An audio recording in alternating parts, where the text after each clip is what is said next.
Be a part of Going In Raw today at patreon.com/Steven Larson. Starting at $1 a month, you can enjoy Going In Raw ad-free, gain access to the daily 30-minute Going In Raw post show, exclusive merchandise, and so much more. Support Going In Raw today. Click the link in the description.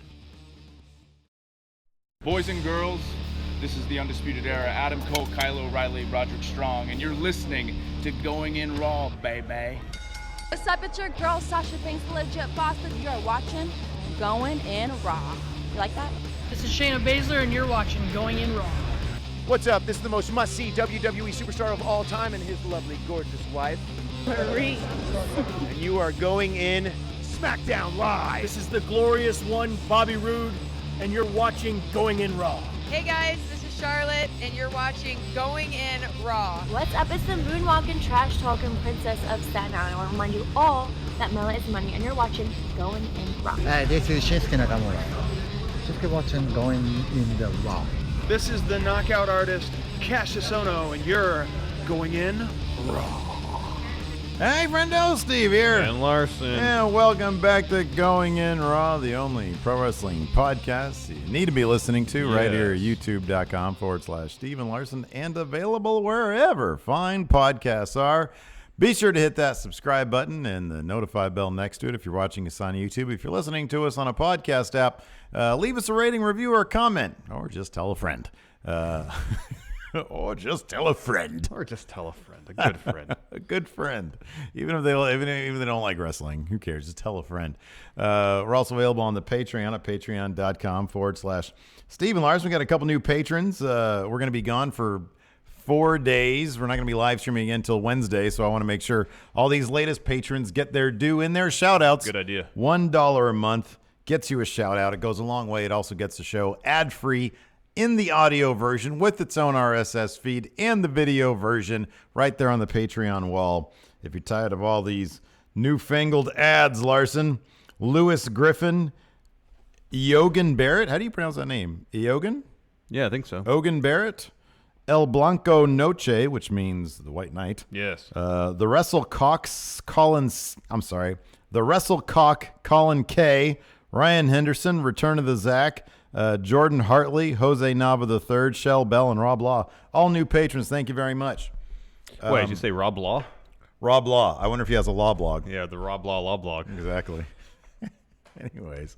This is Going In Raw View. We're bringing it back on a monthly basis. Yes.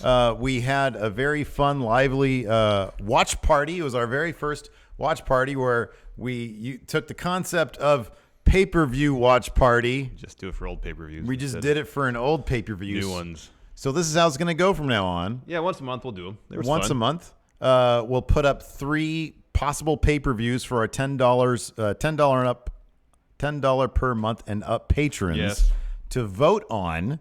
And then we will go ahead and watch the show in front of everybody.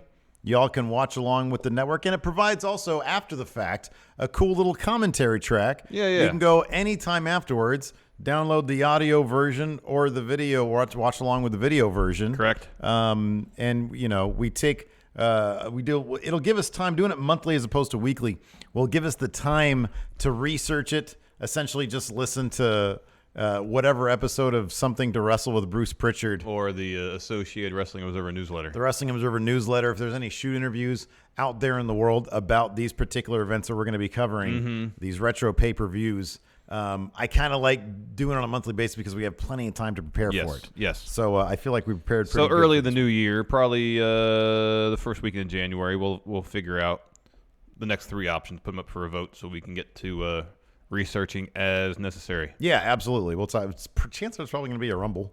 Yeah. Like the first rumble, a really good rumble, and a really bad rumble. Well, the first and the really bad might be one and the same. I don't know. 94 the one where Luger and Bret Hart both won. That had to have been a bad one, right? Because Luger and Bret Hart. The one won. we should watch. Have you ever watched the 92 one where Flair won it?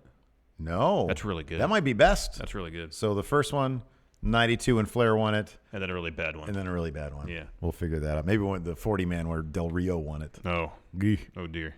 Anyways, but today we're talking about another December pay-per-view. It was Vengeance 2001. Yes. Very significant because it crowned the very first undisputed.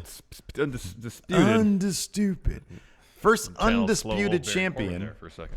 In spoiler alert, Chris Jericho won it. Why don't they do spoiler alert for something that happened 17 years ago? There's a lot of jokes here because I spoiled it in the thumbnail. How old does something have to be before you don't have to preface it with spoiler alert? 12 hours. No, actually, in our case, about 3. Yeah. Yeah. I feel bad about that. Well, that's the business. We're in the business of recapping things, and part of that is spoiling them. I understand the thumb because people haven't gotten to the... Well, the problem with the thumbnail is that, when you open your email, apparently some people have the email where like it gives you a notification and it previews what the thumbnail is. Yeah. My bad. Anyways. The setup for this was the previous pay-per-view, which only happened like 2 or 3 weeks earlier. Survivor Series, yeah. Was Survivor Series. And that was the blow-off match for the Invasion. Mm-hmm. It was Shane and Stephanie owned WCW and ECW. The Alliance. McMahon owned WWF, and whoever won that final Survivor Series match, was it the totality of the number of matches won, or was it just that final match? Don't recall. Okay. Whoever won that would win control of the company.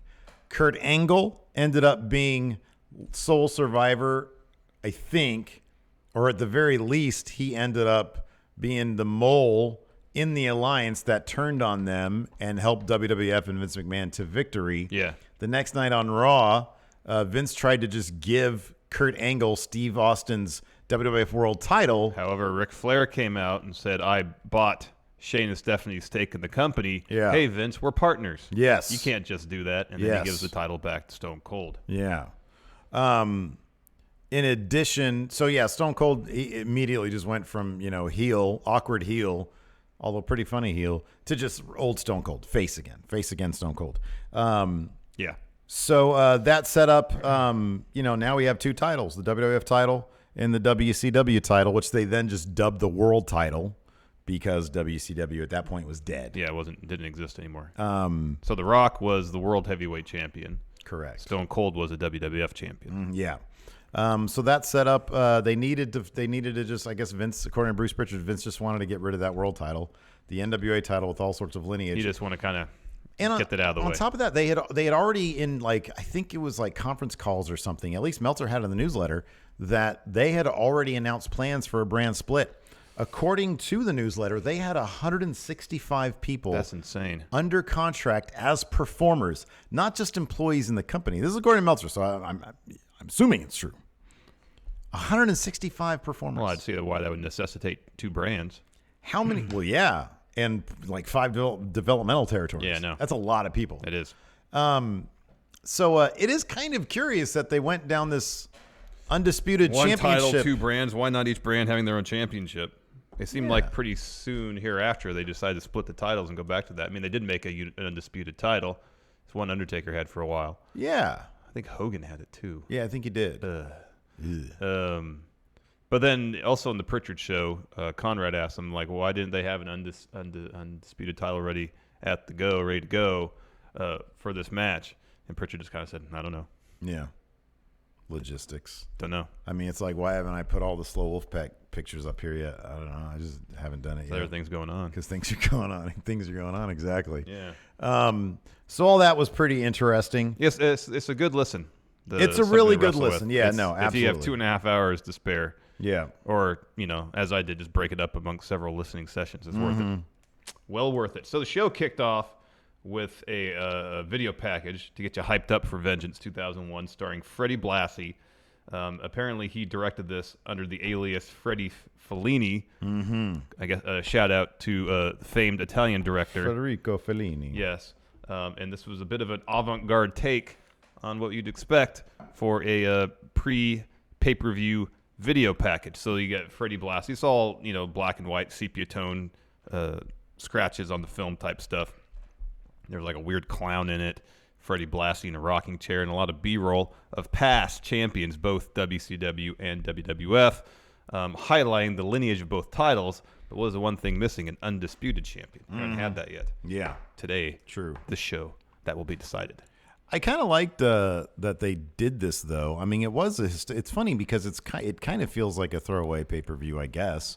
But, you think that, you're crowning, after how many decades, you're crowning the first. The WWF had been in business for 38 years. 63. 63, yeah. So, And of course, the NWA title goes back to the 40s. Yeah. So the first time you're bringing these two titles together, that's a pretty significant thing. You'd think it'd be like at a Mania or something. Mm-hmm. But I kind of appreciate they just went ahead and did it. Mm-hmm. It's just kind of, I don't know. Well, I mean, if they wanted to treat it like an important, how long did that undisputed title last? I don't think very. If they were actually treated this, thought it was an important event, they would have treated it as such. But according to Pritchard, Vince just wanted to get rid of the second title. Yeah, so it wasn't important to him. Right. Like, this is a fairly big history-making thing, but Vince didn't really see it that way. No, apparently. He didn't really seem to care. So that's kind of interesting. And they decided to do the two feuds that were sort of going on at the time, Jericho, Rock, and Angle, Stone Cold. Mm-hmm. They decided to sort of go with them as sort of a mini tournament type thing. So that was kind of interesting. The intro was really cool. The Fellini thing you were talking about, because we had some old timey music. Yes. Some Nutcracker music, which I'm surprised they didn't go with new metal off the bat. Yeah, I know. So that was a welcome surprise. Very clever intro thing they had going on there. Anyways, what do you have about the undisputed title? Anyways, continue. But yeah, the brand split was on its way. It's like 2002. So it lasted less than a year. It wasn't until September 2002. Sorry. So this lasted. That undisputed title was from December 2001 to September 2002. There was an undisputed championship. So the brand split happened 4 months later, in March of 2002. So they had the undisputed championship as cross brand. It's my understanding. Oh, is that what they did? I believe so. But then you said it was March? So it's only a matter of 5 months where that was an issue, and then they brought back the World Heavyweight Championship. Boy, I don't remember it being cross-brand. I could be wrong about that. I thought they just split the brands, and then right afterwards, what did they do after the undisputed title? What do you mean what they do after that? Well, what the undisputed title just morphed back into the WWE title? Yeah. Okay. Yeah, and then they gave Triple H got the gold belt, right? They just gave him the gold belt, but I thought that was right after the brand split, but what do I know? Anyways, the show opens up with a fairly long-ish Mr. McMahon promo. He was trying to get a lot of mileage out of the Kiss My Ass Club. Yeah, which is unfortunate because it's a terrible idea. He goes on and on and on about how he had to kiss Rikishi's butt. But at the end, he says, "He who laughs last laughs loudest." And that was like a big theme of like the show. Yeah, that was a bit like of foreshadowing. Yeah, you exactly. Would think. Yeah. Ric Flair comes to the ring, checks him, and we move on. Really, this promo went on forever. It went a long time. To essentially just have Vince complain about having to kiss Rikishi's butt. Mm-hmm. The show kicked off with its first match, Scotty 2 Hotty and Albert. What do you say their tag team was called? Oh, you're right. I'm sorry. You're right. The Undisputed Championship was then consequently shared between both brands, and soon conflict began brewing over the title. In late August 2002, after becoming the youngest WWE World Champion at the time by winning the Undisputed Championship, Brock Lesnar and his title were made exclusive to SmackDown. To remedy this, the big gold belt was brought back the following month to represent the World Heavyweight Championship and became Raw's top championship. You know, that would be opposites these days. Oh, yeah. Like Brock Lesnar. The only reason that the World Heavyweight Championship went to Raw is because Triple H values history. And he wouldn't wear the same belt probably that Ric Flair wore. Yeah. And so when he's going to get gifted a title, he's like, I want that one. Is that speculation on your part? Yeah. That sounds dead on. Yeah. That sounds dead on. He probably loved that title. Oh, yeah. Not some newfangled weird thing. Yeah, I know. That's funny. Sky 2 Hotty and Albert, what was their tag team called? The Zoo Crew. Zoo Crew. They were taking on Test and Christian. Back then, they just put people together in tag teams all the time. They just tossed people together. So in this case, I had read this during our live stream, our watch party. So Too Cool, Scotty 2 Hotty and Grandmaster Sexy, Lawler's kid, were broken up because Scotty 2 Hotty had to go through neck surgery, and so they wrote him off with a fake broken ankle from Kurt Angle. That same year, Grandmaster Sexy was released from the WWF. This is from Wikipedia. He was stopped at the U.S.-Canada border with a bunch of illegal drugs. Can't do that. No, he can't. After Scotty 2 Hotty came back, he formed a tag team with Albert called the Zoo Crew. Only lasted about 6 more months, though. Yeah, they came to the ring. Vince is still in there, and they start dancing around him. He no-sells it, awkwardly leaves. Match starts outside of the ring with brawl between all 4 competitors. Eventually, Christian and Scotty 2 Hotty get back in there. Short match, relatively. Everybody hits their spots pretty much, except Christian doesn't get it unprettier off. Or what do you call it? Kill switch? I think at this time, wasn't it still the Unprettier? It might have been. What did it start as? The Unprettier or Kill Switch? I don't remember. I think probably it was a long time ago, man. Yeah, I think it did. Because later on, he had more like character, Captain Charisma, all that kind of stuff. Yeah, probably Unprettier at that point. Yeah, probably. In either event, it's a terrible move. When Leo Rush does it, it's kind of cool because he twists around a few times. Well, yeah, he adds his own flair to it. And when you're a smaller guy doing it to a smaller guy, it's a bit more smooth. Yeah. When you try to get a Haas into that, tough. It's terrible. It looks so awkward. Sky Duhati, of course, hits a worm. Test, I guess his one move was a huge boot. In the end, Albert hits a Baldo bomb on Christian for the win. Mm-hmm. Alex C says, talking about throwing together tag teams, as opposed to now when they're organic teams like Rude and Gable. That's kind of the outlier these days. Others of pain. They found 2 guys from 2 different countries who literally look exactly the same. William Regal had interview next. He was great. William Regal was awesome. Man. Awesome. He was so good. God, he's so good. What did he say? Talking trash to Coach. I hate people like you, Americans. What did he say? I think he said disrespectful Americans or something like that. You incur my wrath. You'd be better off selling your soul to the devil, as he's about to find out right now as they take his Intercontinental Championship. So good. Oh, man, it was so great. Good. It was so good. So good. So they were going really hard on the Kiss My Ass Club thing. And for the Pritchard podcast. Interesting. Sorry, go ahead. Yeah, no, like the Pritchard podcast, he made a point of saying everybody pretty much hated it. Nobody wanted to do it, except for Regal. He thought it was great. Well, no one else wanted to do it. Regal appreciated that it was like a heat magnet, so he's cool doing it for that reason. Yeah. I don't think he really I wanted think to he do also it. said he thought it was funny. Yeah. Yeah. That too. Which it kind of is. Yeah, I guess so. Next, Edge, the man who does cool, neat things, versus William Regal. Regal getting a ton of heat from the crowd. This is a fun match, kind of short though. Edge hits a Frankensteiner. Regal kicks out. At one point, Edge gets thrown to the ring steps. Regal went to get some brass knuckles that he had hid near the ring post under the ring, and he puts them in the front of his trunks. Mm-hmm. Regal rolls Edge back in the ring. Only gets a 2 count though, because Edge gets his foot on the ropes. You know, you mentioned this. William Regal, a seasoned ring veteran, should know better than to try to get a pin right near the ropes. Tactical error on his part. I've played the 2K series enough not to pin anybody near the ropes. Yeah, and even in the game, it's kind of a 50-50 chance whether they actually get the rope break or not. It's a toss-up. You can be close to the middle of the ring and they'll give you a rope break. You can be right under the ring and they won't. Right under the ropes and you won't get it. Next, Regal hits a Tiger driver. Edge kicks out. Regal then hits 2 more of them, back to back. Edge kicks out again. Why is the Tyler Driver 97 book so weak? Back then? I don't know. In the end, though, Regal pulls out the brass knuckles from his trunks, turns around, eats the spear out of nowhere from Edge. Edge picks up the win. You're on this date. No, it was the Rob Zombie song. That's right. But it still was preceded by, you think you know me. You think you know me. Yeah. That was always there. Yeah, man. On this day, what's his prime theme? It's got to be On This Day, right? Yeah, I see clearly. I don't know, man. I kind of like the Rob Zombie thing. No, I didn't remember he had a Rob Zombie theme, whereas I always remember, On This Day. Rob Zombie was the one who did the Raw theme. Was it Raw or SmackDown? To the minute, down to let it on. Wasn't that Rob Zombie? Maybe. It sounds like it could be a Rob Zombie thing. It feels like it. Sounds like it, yeah.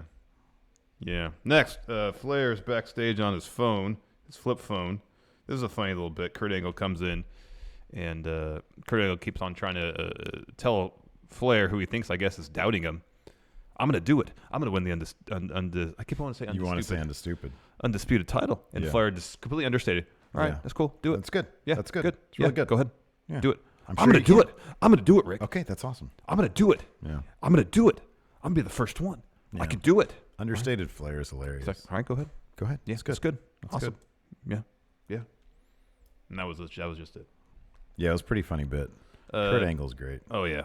Next, Lita, she's in her referee gear. She's back in the locker room stretching. Matt Hardy comes in. So her gimmick back then, beyond many things, one of her gimmicks was to wear the underwear stretches up over the pants. Over the outside of the pants, yes. And I think that was striped. Yes, it was. And then she had like a very tight-fitting, custom ref pink outfit. trim, hot pink trim on with it. the belly cut off.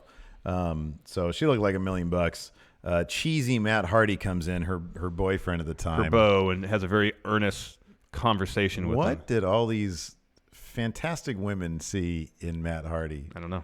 I mean, is he that charming a guy? Because he dated a lot of really striking women back then. Like, he was the Clooney backstage. Kind of interesting because he's so cheesy. I love this line he said. I want to go out there and get the opportunity to prove that I make good decisions. Yes. Great. Wonderful. That was great. Anyways, Lita in the end, because he's imploring her to, hey, I'm your boyfriend. You know, she's like, Matt, help dude, me out. I'm going to call it right down the middle. Well, she says, as your girlfriend, I'll always be on your side. Yeah. But I'm referee tonight. There's some foreshadowing for you. Yes. So, right down the middle is going to be called. And he's like, all right, great. No, that's awesome. Wink, wink. And he's like, and after this, we'll put it all behind us. And then we'll go out and get some food. He say it'll be a Matt and Lita night, I think is what he said. Matt and Lita night. Oh, man. Next, we had a pretty cool Hardy's video package. They showed footage all the way back to their Omega days in Omega Wrestling. I think it was their own promotion they had in North Carolina. Early days in WWF, the ups and downs of their tag career. The whole basis of this feud is that Jeff Hardy did some high spot in a cage match and ended up costing the Hardy Boys a match. Matt got mad.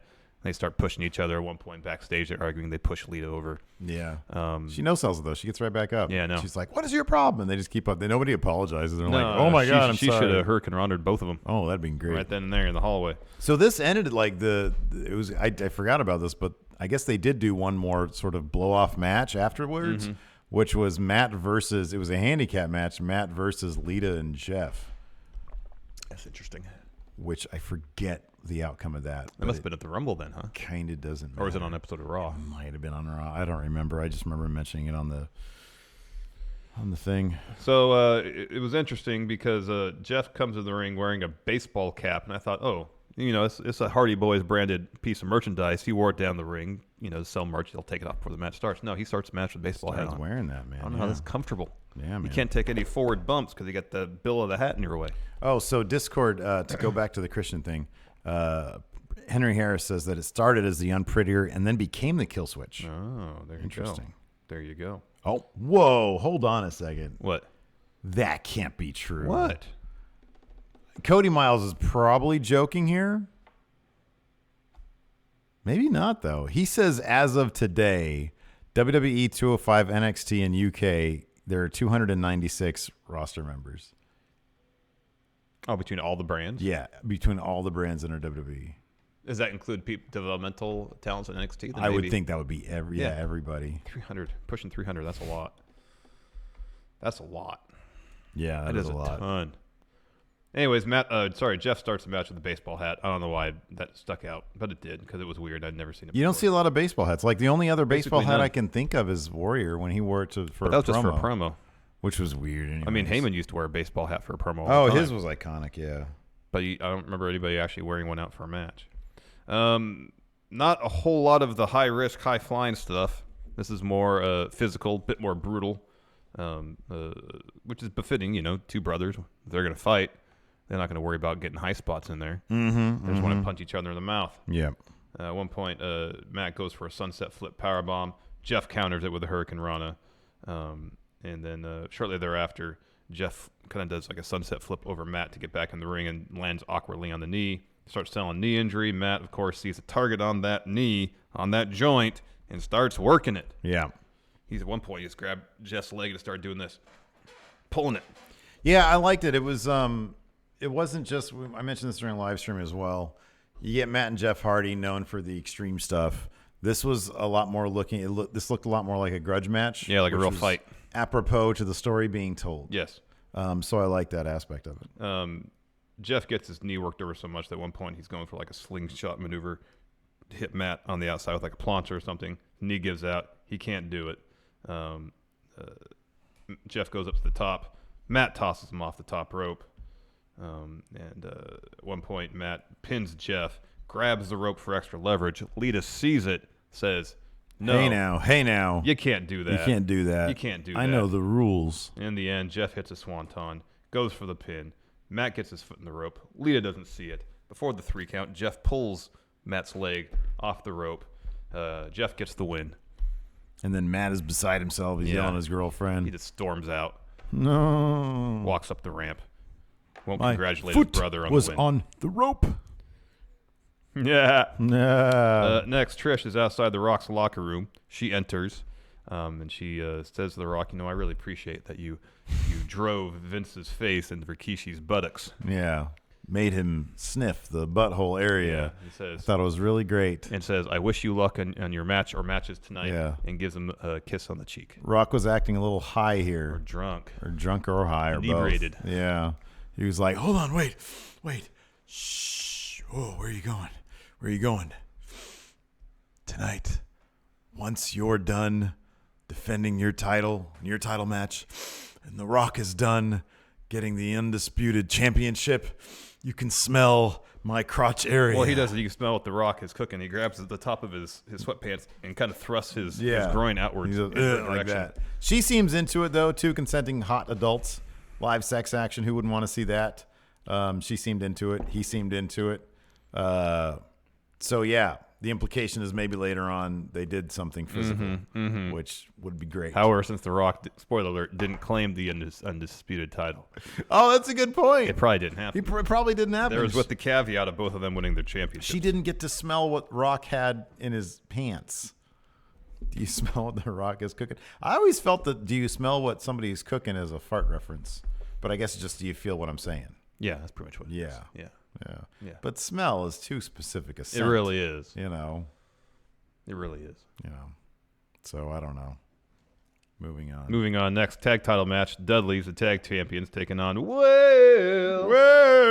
Big Show and Kane. Weird Big Show with like short hair, balding. Yeah. Kind of a scruffy beard-ish thing going on. He was kind of, we were trying to place whether this was in disgruntled, bad attitude, out of shape Big Show. Rumored, yeah. Disgruntled, in shape Big Show. Right, yeah. Or good attitude, out of shape Big Show. Where exactly in his career he was, yes.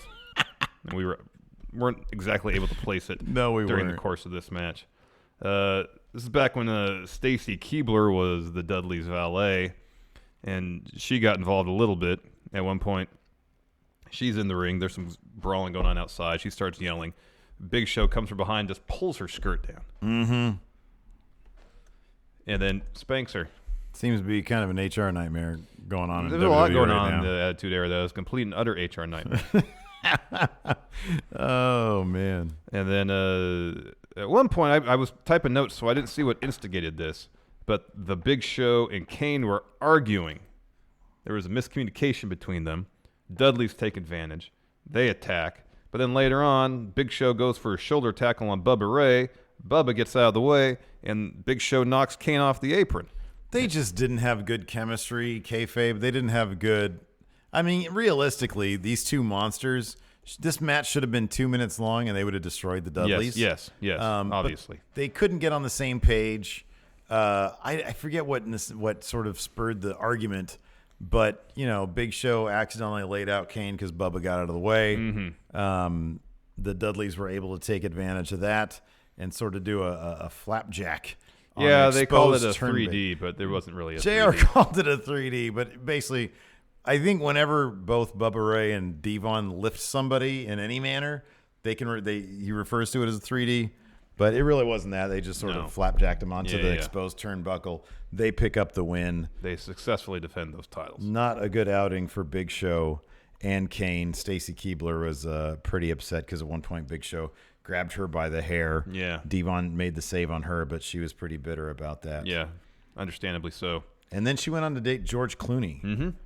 That's a hell of a resume accomplishment right there, man. I dated George Clooney. Huge Hollywood star. Oh, yeah. Massive star. Yeah. What's your favorite Clooney movie? Oh, it's Out of Sight. It's the Soderbergh one, man. Mine might be Oh Brother, Where Art Thou? That's a good one too. Oh man, but they're both great movies. Mm-hmm.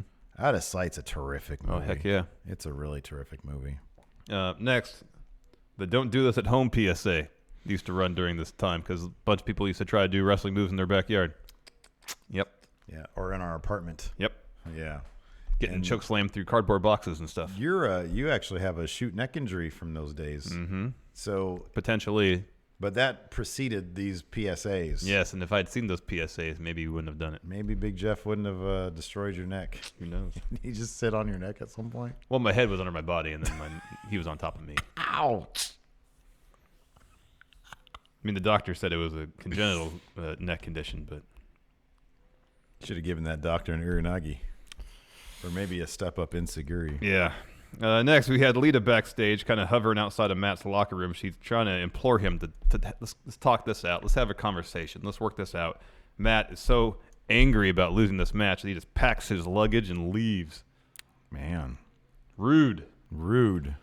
Next, Undertaker RVD video package. This is when Undertaker was in full-on Big Evil mode. Heel American Badass. Might be my favorite Undertaker. They showed. I'm not the only person to have that opinion. No, either. that's fine. And they showed clips from when he made JR kiss Vince's butt. Saying, yeah, no one this around was here great. has kissed. Yeah. Nobody around here has kissed Vince's buttocks more than I. Sorry. I do it. Nobody around here has kissed more ass than me. JR. Now Vince is going to kiss your... Wait, what did he say? Are you going to kiss his ass, JR? And JR thinking that he had Undertaker's protection. Are you going to kiss his ass, JR? No. Because you think you're better than me? Yeah. And then he, makes JR... Well, he lays out JR and then makes him kiss Vince's butt. And JR is all wearing Vince is wearing JR's hat. Humiliating. Oh, so rude. Humiliating. Humiliated. So that went to their hardcore title match, Undertaker and RVD. This was a ton of fun. All right, hold on a second. What? Here we go. Cody Miles has provided us with a spreadsheet. Spreadsheet of everybody. And the number goes down to 252.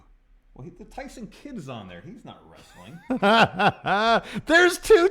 Hold on a second. There's two Ty Dillingers. There's two Tyler Bates. There's two Tino Sabatellis. You're inflating your numbers there, Cody Miles. There are two Tegan Knoxes. There's two Shelton Benjamins. What is going on with this list? There's two Sami Zayns. Two Roman Reigns. Two Romans. I mean, it's a large number. I will grant you that. It is a large number. He's padding his stats, man. Yeah, man. What's going on in Discord over there?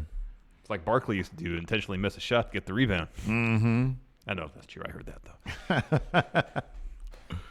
though.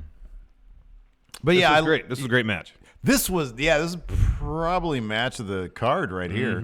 They were treating the hardcore champ. I don't know when they started making the hardcore title. Was 2000 was WrestleMania 2001 you went to? That's when they had the Battle Royal. Okay. Where they had 30 guys out there all fighting. If you pinned somebody for that moment, you won the hardcore title. I think it was like a time limit. So that was probably around the time that they would just cut into an episode of Raw and somebody would win it. It was a 24/7 defense, all that stuff. So at some point between then and now, or then in December 2001, probably when RVD, they were like, man, this RVD guy, let's test him out with a title. He's got ECW credibility. Mm-hmm. He's really good. He's supremely over. Oh, he was insanely over. Kind of weird that it took another, because this is so we're entering 2002. He won the title from Cena in 2006. Took another 5 years to put a world title on him. That's interesting. Mm-hmm. He had the Intercontinental title a ton. Yeah, that's true. Yeah, he did. But yeah, it's kind of interesting they didn't push him a bit harder, a bit sooner. Mm-hmm. Pretty quickly, this match moves out to the crowd. They start brawling out there. Undertaker grabs a flag from a fan and chokes RVD with it. And then RVD gets Undertaker off, climbs up on the railing there, hits a moonsault off the barrier, gets a 2 count because it's false count anywhere. Undertaker looked like he was having a blast. Yeah, he did look like he was having a grand time during this match. Heel Big Evil. He really did.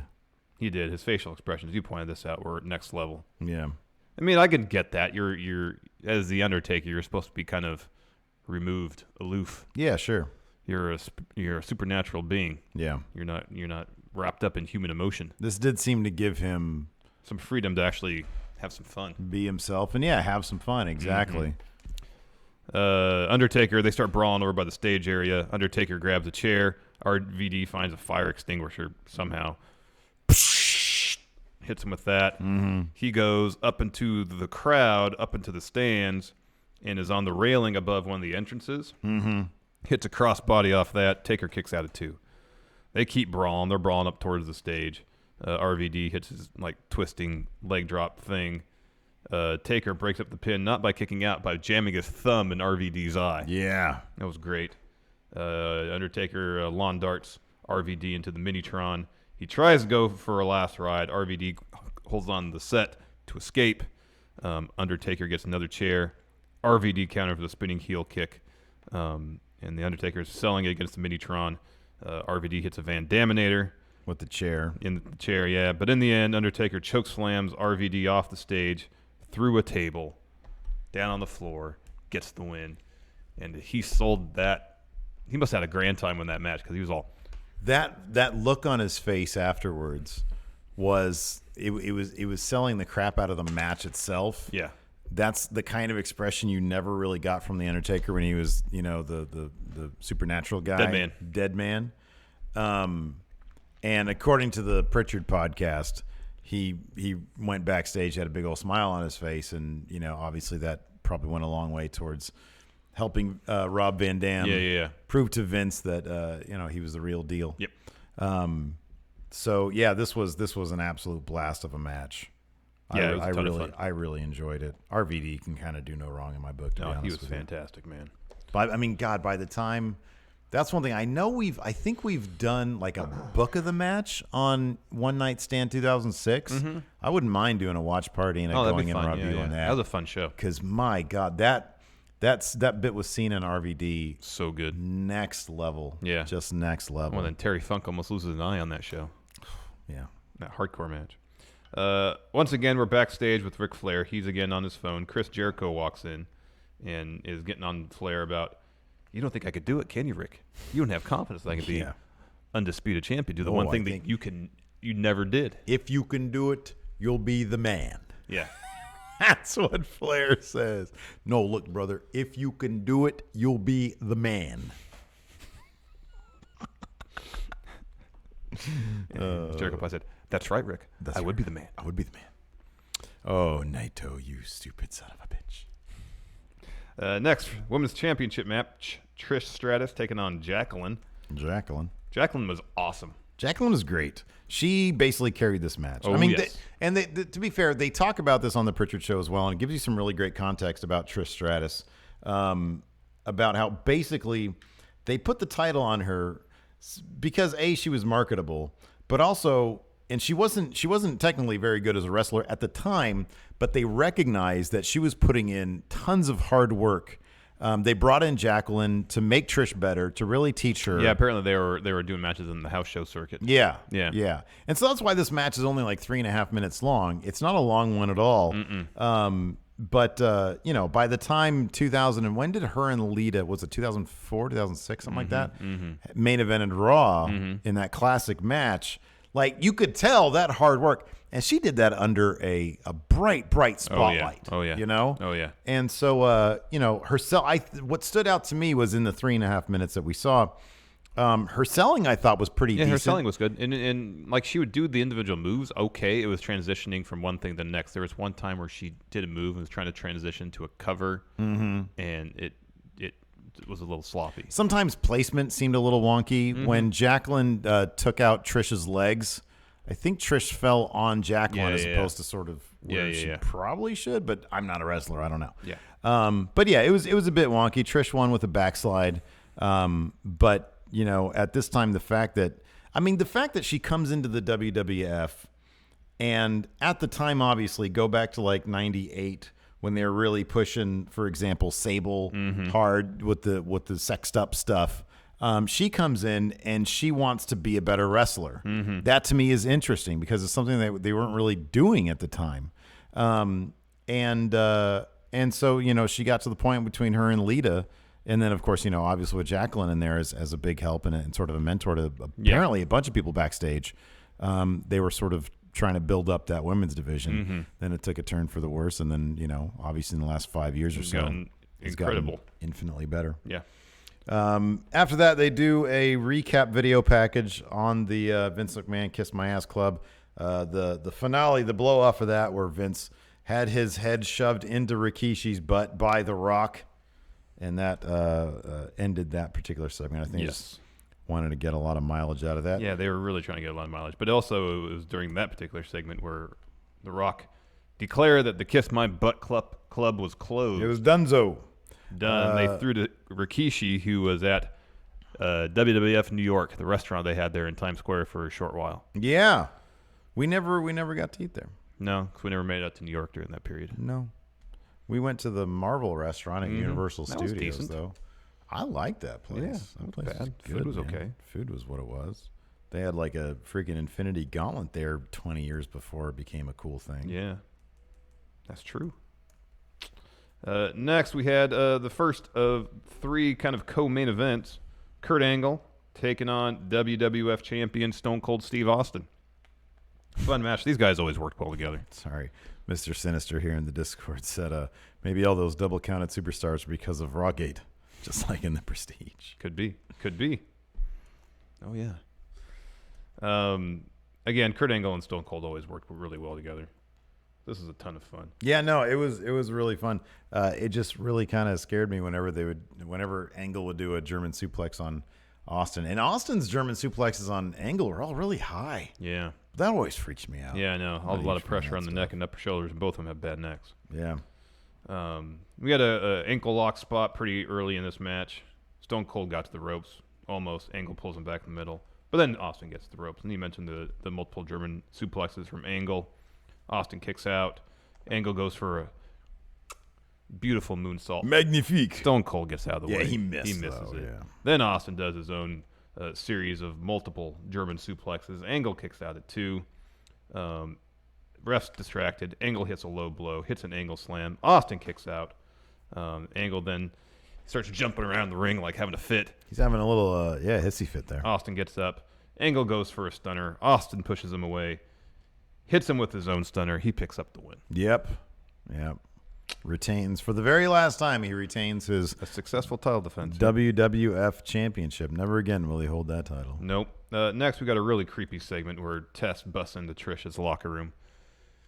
It was creeps. What a big old creep. A huge creep. Yeah, I mean, they definitely told him, give him the roofie guy vibe, he literally kicks the door not down, but he kicks the door in. Yeah.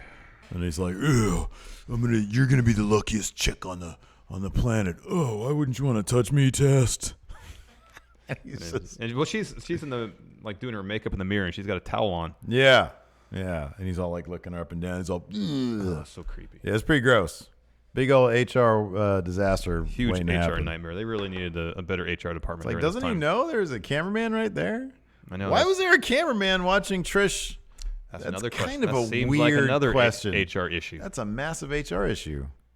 WWF was plagued with a bunch of HR issues in that particular period of time. Man, I don't know. Yeah, I don't know either. Anyways, that didn't really. I mean, I'm sure they probably followed that up after the fact. I mean, Test, big messed up heel guy.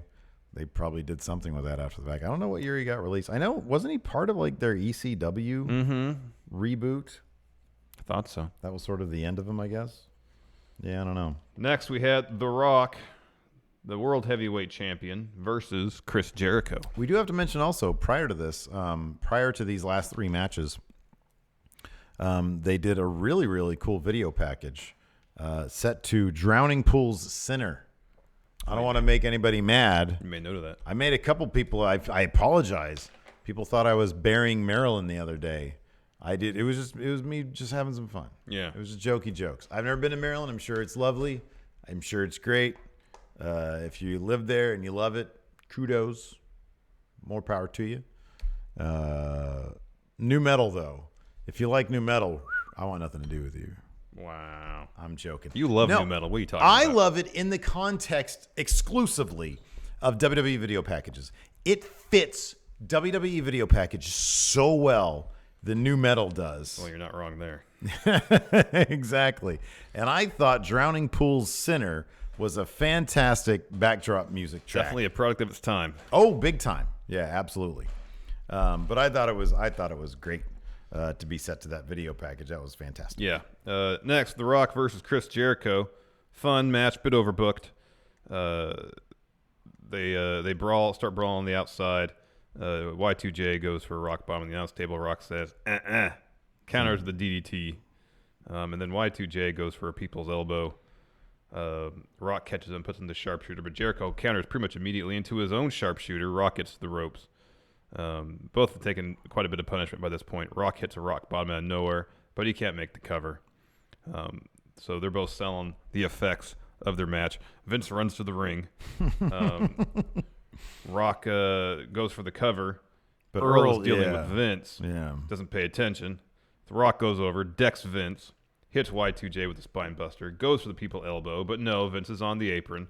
Rock goes, pulls him in the ring, turns back to Jericho. He does hit the elbow, then goes back to Vince, starts beating up in the corner. Mm-hmm. Earl's trying to separate the whole thing. Jericho hits a low blow, a rock bottom of his own, pins the Rock. He uses a low blow and the Rock's own signature move to pin. Finisher. It's his primary finisher still then.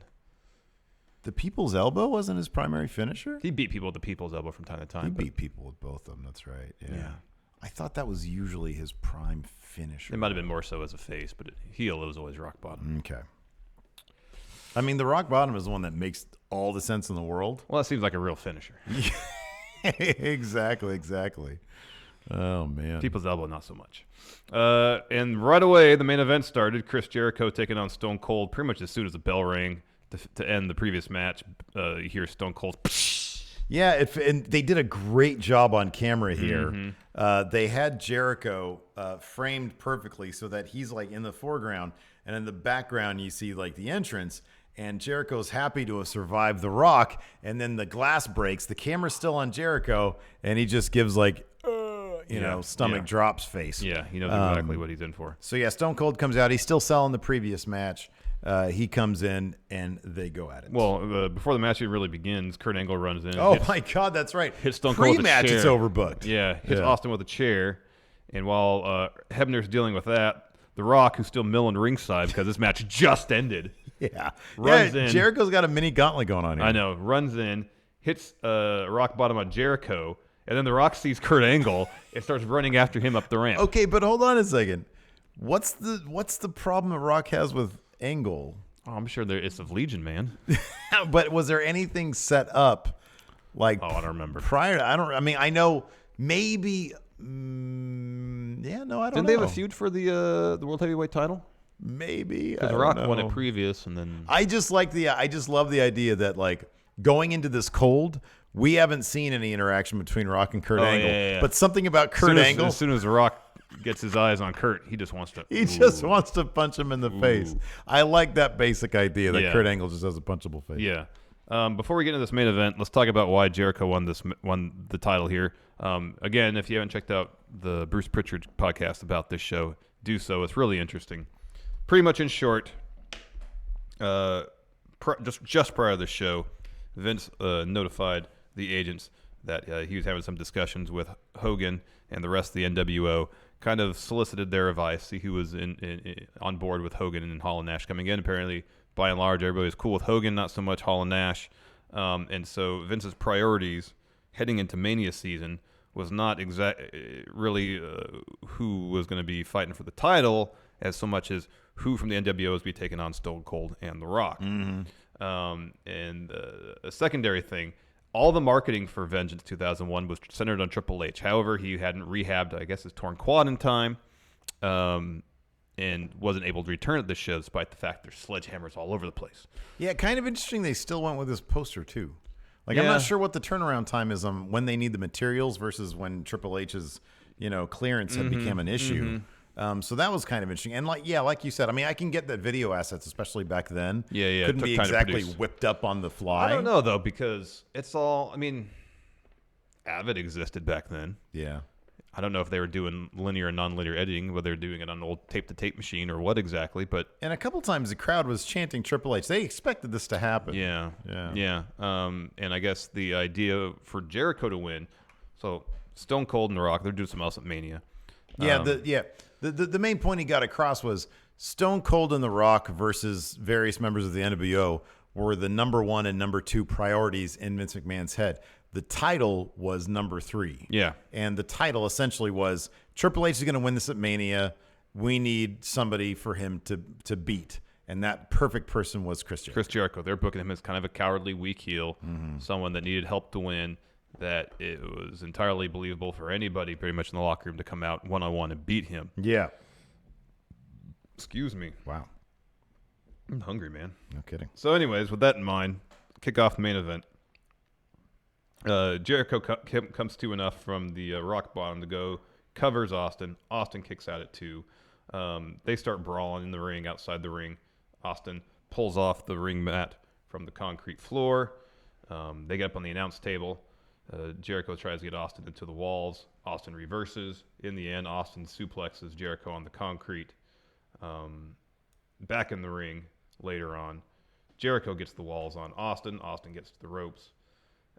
And then this is when the overbooking really begins. Austin ducks as Jericho's running towards him off the ropes. So Jericho flies right into Earl Hebner. Ref bump. Earl is knocked out. Earl tumbles out of the ring. Yes. Jericho hits a low blow. A pretty weak-looking stunner. And then Vince gets on the ramp, starts waving down the ramp. And who is it? NWO ref Nick Patrick. So Nick Patrick gets in the ring. Some foreshadowing for the NWO's arrival. Yeah. He starts waving Jericho over to Austin to pin him. Flair runs down, pulls Nick Patrick out of the ring. Vince cold cocks Flair and then throws him to the ring post. Dong. Dong. Back in the ring, Austin hits a low blow on Jericho, and then he turns attention towards Vince, starts beating him. Austin then puts Jericho on the walls. Jericho taps basically before Austin turns around, turns over, you know. He basically turns over, and before he sinks in, Jericho immediately just starts tapping out. But there's still no ref. Out of nowhere, Booker T runs in with the WWF title, decks Austin with it. And then full sprints out of there through the crowd and just disappears. At this point, Vince shoves Earl back into the ring. Jericho makes the cover, gets the win. He is your Slowest first. count. I was kind of surprised about that. Like, you know, it's Austin. You want him strong. Yeah. And, you know, Earl comes over there and just... Well, he's coming too, man. Yeah. You know. It's this weird thing with Jericho, because I wonder if they did that so it wasn't like a fast count, so it was another fluke way that Jericho won. There's this weird kind of... Yeah. That's just my supposition. It's a weird dichotomy with this where they want to book Jericho as this kind of weakish heel. But at the same time, he pretty much runs a 2-match gauntlet. Yeah. 2 matches back-to-back. Yeah. And, you know, there's some hijinks involved with him getting both wins. Yeah. But it wasn't like it was an immediate thing. He still had 2 basically full-length matches. So I'm a big fan. I'm not a huge fan of... So, for example, Seth Rollins' world title run, when he used the same formula every single time to win his matches. Like, he put on stellar matches, and then J&J and Kane... Well, he put on stellar matches and somehow find a way to be on the verge of defeat. Yeah, exactly. When everything was set up for him like an easy win. I was always a big fan of guys like Eddie Guerrero, who were just super clever. Yeah. And I think that's what Pritchard was getting at with Jericho, and what they wanted to do is a guy who you could beat, anybody could beat, but he would always find these sneaky ways matches, yeah, to win. I remember not being a huge fan. I think it was because I was just a big Jericho fan, and I was like guys being booked strong, or at least in Eddie Guerrero's case, crafty. Mm-hmm. And I never felt like they gave. It always felt like Jericho was obviously just there to lose the title to Triple H. Yeah, that always felt so obvious, and that was the case.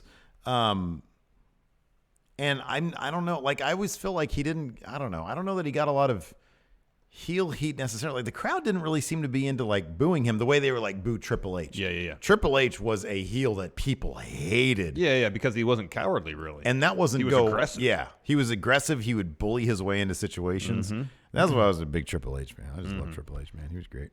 So yeah, that was Vengeance. Triple H would come back sometime after this and declare for the Rumble. Yep. He which would go on win to win the and Rumble. win the undisputed title from Chris Jericho at WrestleMania. At WrestleMania, yeah. We got a few super chats here. Cody Miles says, "Happy early Christmas, friendos." Right back at you. Thank you, friend. Kai Eastwood. This is what I need after getting food poisoning after eating pizza from a place with a 1 food rating. Ooh. Oh, dude, you can't do that don't to do yourself. That. Alex C., this Christmas money is for your dogs exclusively. I put you down like a dog. Why, thank you, Alex C. DG Photo Video. Where does "You're my best friend" come You're my from? best friend. It's the targeted. It was a series of intros we did for 10 for the Win back in the day. Yeah. And sadly, I doubt any of them are still up. We're going to get them back up. We'll find a way. Part of the Patreon $1 a month. Yeah, we'll see. LPD Ninja at work, first time watching your reviews of the older shows. Do you guys like looking back on the shows or not? I mean, granted, it shows the difference between then and now. I mean, some part of it's nostalgia because this is, like my formative wrestling years. I watched in the 80s somewhat, but, I don't remember a ton. So from like late 96 to, probably early 2002, I watched a ton of wrestling. Yeah. So that's part of it. Despite the fact that I was watching quite a bit of wrestling then, I didn't watch all the pay-per-views. Yeah. Because that was $60 a pop. Yeah. Especially once I moved off to college, I couldn't afford that. So there's a lot of shows that I haven't seen, like this one. I still hadn't seen Vengeance 2001. Oh, really? That's No. interesting. No. I don't know why I had then. December 2001. We were living in. Oh, I probably went to Evol's house. Mm-hmm. Maybe. Plus, I was in Hollywood at the time, and that's when I used to go to. There was a Hooters nearby. Yeah. That would play the WWF pay-per-views on the TVs, and that was one of those. I forget which one. One of those was where I was like 2 seats down at the bar. From The Miz, right? And we were literally the only people at the bar. Yeah. And The Miz was 2 seats down. Yeah, it was before he got into the WWF. Because I remember I went to Yankee Doodles a couple times to watch pay-per-views there. They do that. And I went to Evol's house a couple times too. But by and large, I didn't really watch a ton of pay-per-views back then because I was broke. So it's fun. We enjoy it. Oh, I love it. I'm a big history buff. I keep on watching this show. I'll watch it over and over again. There's this great show called America in Color on the Smithsonian Channel, which it's awesome they have a Smithsonian channel. That's great. And they do a really good job colorizing a bunch of old black and white footage. That's cool. So it's really cool. As long as it's well done, it's cool. I love that. So yeah, when it's bad, it's hard to watch. I love watching old pay-per-views. I'm glad that we sort of found a format and a formula that could work for us on a once a month basis. Yep. We could do. I like doing the research, the behind the scenes stuff, like listening to a podcast, reading a couple issues of the Wrestling Observer. To me, I like that. Cody Miles fixed the document. He said it's 237 unique names. Okay. 237 people under. It's interesting with them signing basically everybody now. Mm-hmm. They only have 70 more roster members than they did in 2001. Yeah. Yeah. But then in 2001, it was WCW, ECW. Oh, I know. All the big companies. Yeah, I know. It's interesting. So, yeah, it is interesting.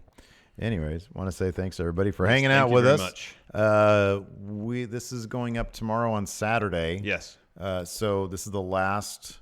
What do we have? So on Sunday we have Matt Chat. Correct. Christmas Eve we have Friendo Awards in the morning, and then as soon as the West Coast feed of Raw ends, our Raw recap because we were there here in town when they did it. Yeah. And then Christmas Day, I believe, is a count out. 10 wrestlers who had the best 2018. Yeah, so we're going to have something for you every day through the holidays. Yes. However, this is our last live public live stream before then. So thank you all. We'll see you guys next week. And until then, we'll talk to you later. Happy holidays, everybody. Merry Christmas. Happy holidays. Bye.